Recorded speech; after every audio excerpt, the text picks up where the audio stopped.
But what is it stopping you from? Because there's things that we can still do. And sometimes we allow our handicaps, we allow our circumstances, we allow our lives and the trials and things we've been through to stop us. Hey, welcome back to the Full Weight of Joy podcast. My name is Tami and I'm your host, and I am so grateful for you being here. And before I dive into the episode, I want to ask you a question. Have you ever been held back by self-doubt? Have you ever thought, man, there's something I know I'm called to do, but I wonder if I can do it. I wonder if I have the capability. I wonder if I have the time. I wonder if I have the resources. I wonder. Well, if self-doubt has been holding you back, take the Purpose Map quiz. It'll show you what's really keeping you stuck and how to move forward. It's 2 minutes, and to get to it is TamiImlayCoaching.com/quiz. That's it. Okay, let's do this. So I was picking up my daughter from her community day last week, and I was in line, and I say line, it's not a pickup line. There's 2 of us, and because it's not the same, there's 9 people in her class, right? So it's really not a pickup line. I was sitting there, I was waiting for her to come out. It was too cold for me to go in, and I was sitting there, and I looked over, and there was a huge bald eagle flying. I watched it for a moment, and then I saw a second one fly over, and it landed on this little area, probably a couple of 100 yards from me, not far. And so I was like, okay. And they stood there. So I went and I drove out of line trying to, I want to get a picture. Because one of the things that one of the joys, one of the magnificent things of Oklahoma is I have had the privilege of seeing so many bald eagles, not this close. So this huge, I'm talking a wingspan of, I don't even know, but they were huge. And so I was going and I wanted to see them. I wanted to see if I could get a picture. And I was like, okay, how do I get up there? How do I get closer without scaring them away? I was able to pull up, and they're still probably 50 or 100 feet away. I'm not very good with depth like that, but it was still I wasn't right on top of them. And I just watched them for a moment as I was rolling down the window and grabbed my phone and turned on the camera. And of course, as I get the shot, they are flying away. And the idea of watching them, the magnificent, these birds, these amazing eagles that I had the privilege of watching. And so I was looking, because eagles are such it's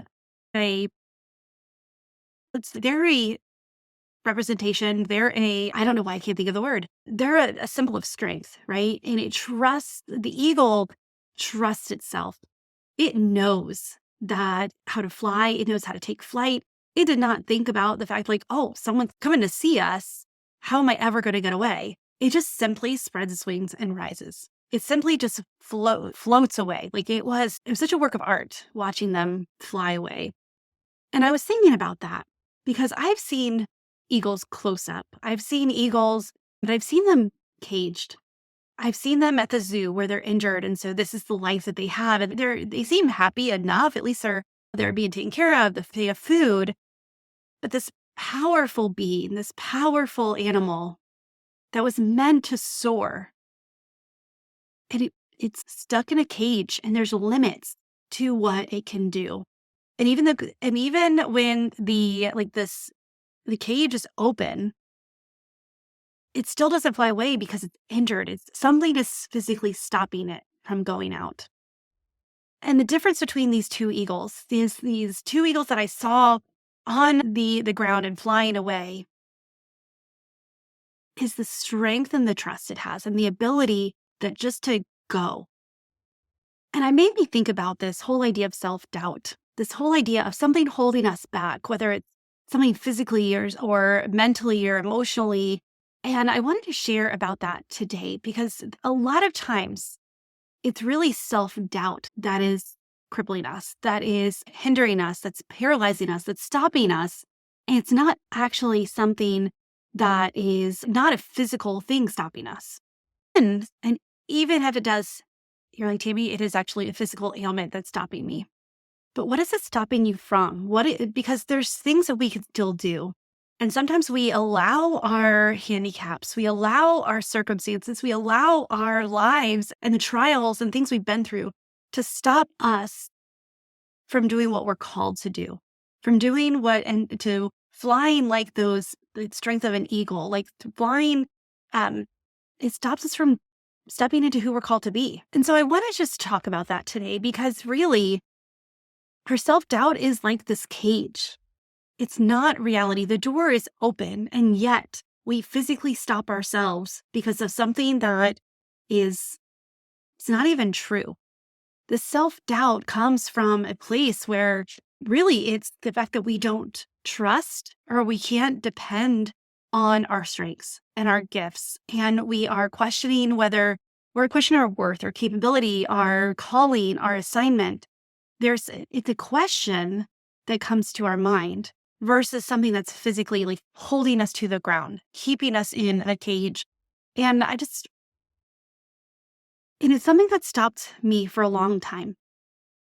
And I know that when I started to wrestle with self doubt, and when I started to really look at it and see it for what it is, and when I aligned it with what God wanted for me, that this story, the dream, the vision that He placed in my heart, I realized I was like that caged eagle and not the soaring one. I realized that the self doubt was really a cage that's limiting what I was capable of instead of protecting me from what I feared would happen. Self doubt, it's a protection. It's something that we put on ourselves that's typically not even true. And it keeps us playing small. It keeps us playing I talked last week about a game that is not even ours to play. Because when we know our true value, then self doubt, it doesn't become a problem. It becomes a thermometer. We can, no matter what, there's always that tinge, that thought of what if,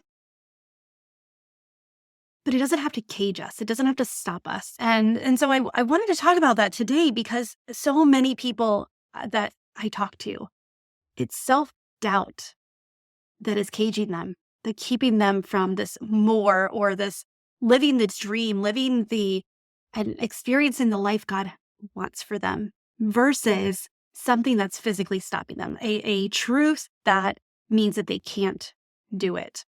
And so I really wanted to hit home today with this whole idea that when we doubt ourselves, it's because we don't understand the depth of our strengths and our gifts.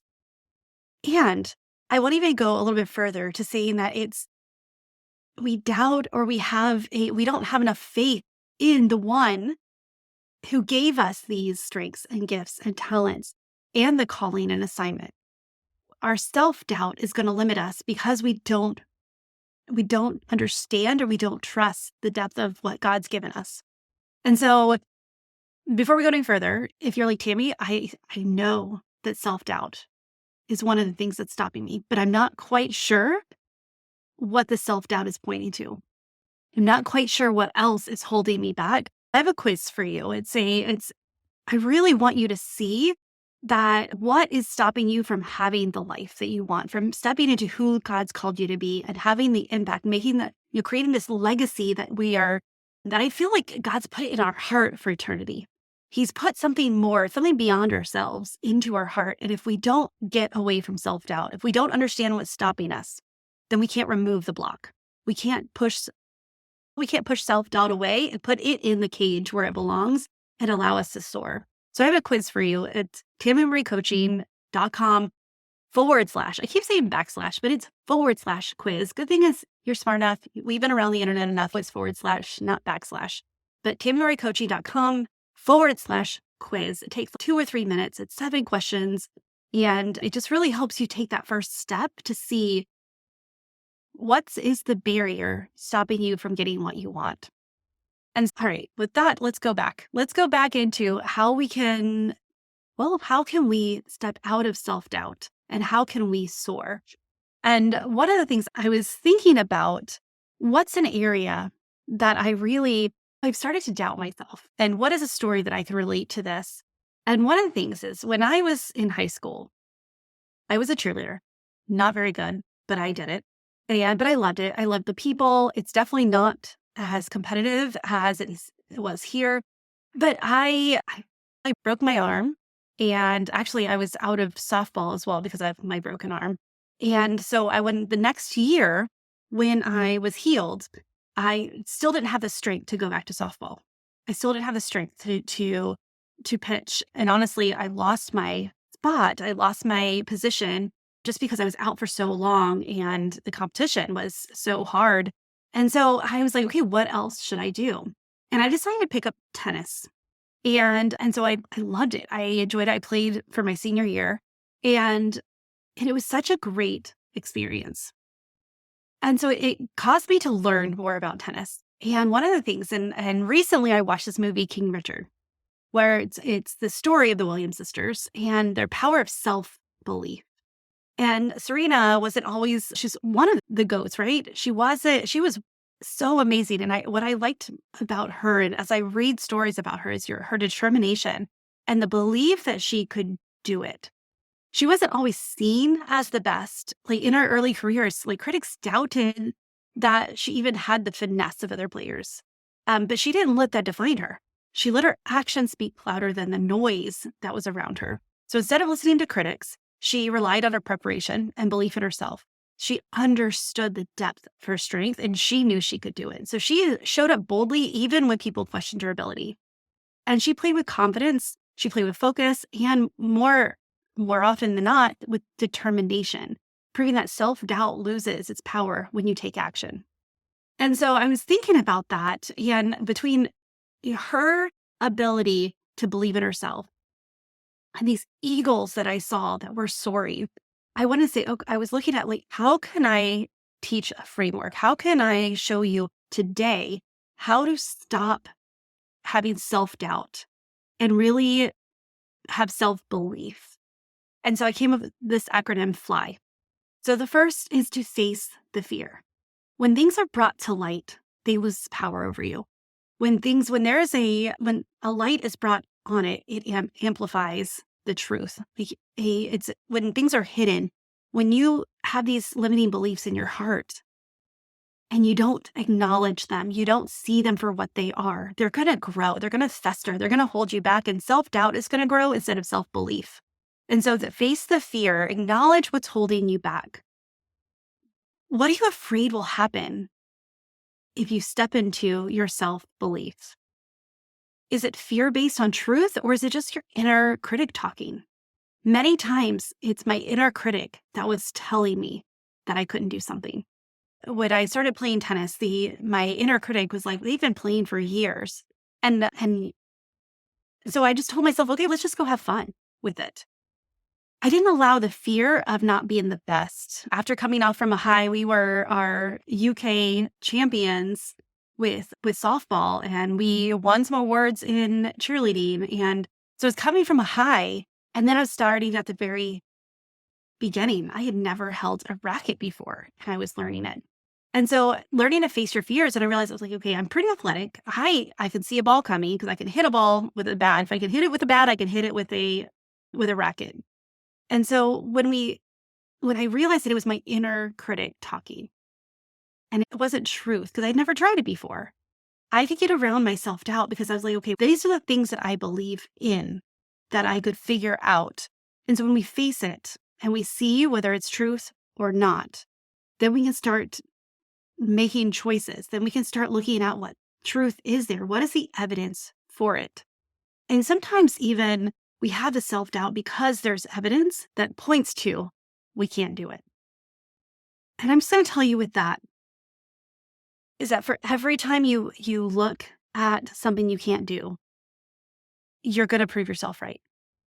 But when you look at things you can do and you look for evidence that it's possible, you're going to prove yourself right there as well. You may have not experienced it before, but there's things that you did. There's skills, there's strengths. There are giftings that you have that's already there. And so when you look for those and you look for ways that I may not have done it before, but I believe that I can figure it out, that I'm scrappy, that I'm athletic, or that I'm smart, that I'm quick-witted, that I'm street credit. Like you can do it based on things that you've done in the past. So we've got to acknowledge what's holding us back. And if it really is just a fear that is not based on truth, then we get to let go of this limiting belief. We get to rewrite the negative script in our mind. So what is the belief about myself that's keeping me stuck? And how can I reframe this? How can I, and really it's not even just reframing, it's what evidence do I have that I can lean on that turns this into an empowering truth? What in my past have I accomplished? What are the skills? What are the communication? What are the other challenges that I've overcome in my life that I can use to rewrite this script? And then the why is yes to bold action. One small courageous step today will lead to a lifetime of growth and leads to a lifetime of joy and peace. By being courageous today, by taking a step forward, by going beyond what your self-doubt is telling you, and really leaning into this belief of I may not have done it, but I can figure it out. I've gotten to where I am today because of XYZ. And one of the things is for me is I have the ability to figure it out. And then if I get it wrong, to keep going anyway and refigure it out. And I have a feeling that you're where you are because you can do that too. Friend, if we don't choose to remove self-doubt, it's going to consume us. It's going to stop us from having the life that we want. It's going to stop us from having the life and the assignment and the impact and the legacy that God has put in our heart. And I don't want that for you. I don't want that for me. I don't want it for my kids. I don't want it for my friends. I don't want it for anyone in this world. And that's one reason why for me to overcome my self-doubt, and there is a lot of things. I talked about something trivial, really, like high school tennis. But let me tell you, some of the self-doubt that I've had is when I started my own business.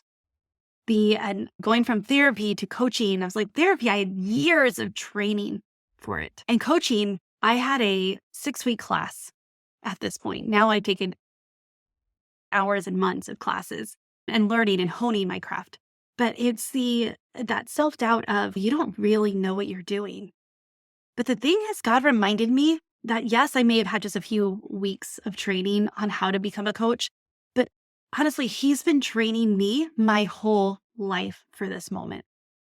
And so when I saw what God saw in me, when I started looking at the gifts, the strengths, and I look at the highlights of my life, I realized that I was getting ready to step into this perfect assignment that He's created for me, that He planned even before I was born. And when I stepped into self-belief, realizing that I don't have to have it all. I don't have to know it all. I don't have to do it all. I just get to share and I get to do what God's called me to do. That self-doubt and taking small actions, putting myself out there, that self-doubt became self-belief. And even more so, it became reliance on the God who gave me the gifts in the first place. It's not something that you have to do on your own. And it's not something we have to be afraid of losing. These gifts are deep within us. And when we look at what the gifts are, when we identify them, we identify the values, we identify our spiritual gifts and our strengths and our gifts and our talents and what brings us energy and what steals our energy. And when we learn what boundaries we need to keep and what boundaries we get are protections that we can actually release, because there's a lot of times we put boundaries in our life that are actually protecting us in a negative way and stopping us and encouraging the self-doubt instead of with the guise of my boundary and protecting myself. It's not something I want when it's really God called us to it. We must do it. But in order to remove the self-doubt, we have to fly.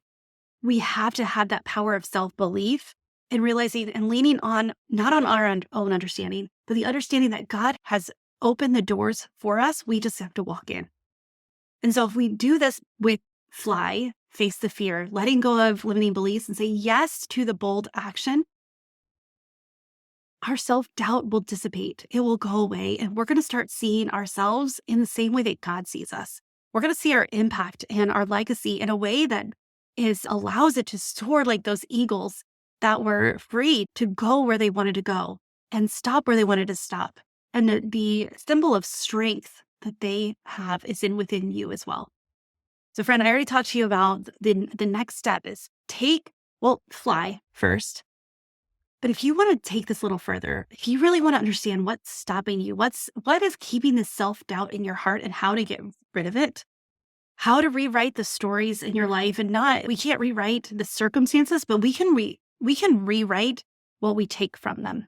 We can rewrite and we can when we identify what our strengths are and how God's wired us and what he's been highlighting through us this our whole life, things start to shift. Things start to fall into place and our strength comes.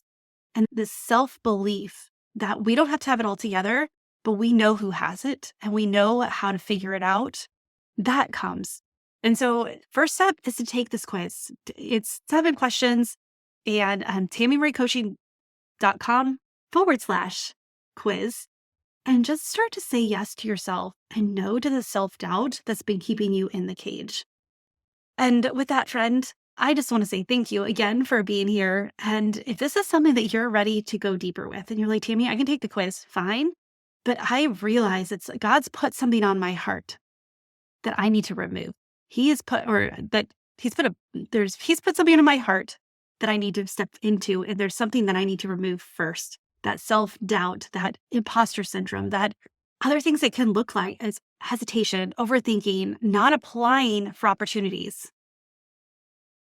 If that's what's going on in your life and you're ready to step into confidence, to taking action, trusting yourself and being willing to grow and stepping into the discomfort, the momentary discomfort for amazing impact, why don't you get on a call with me?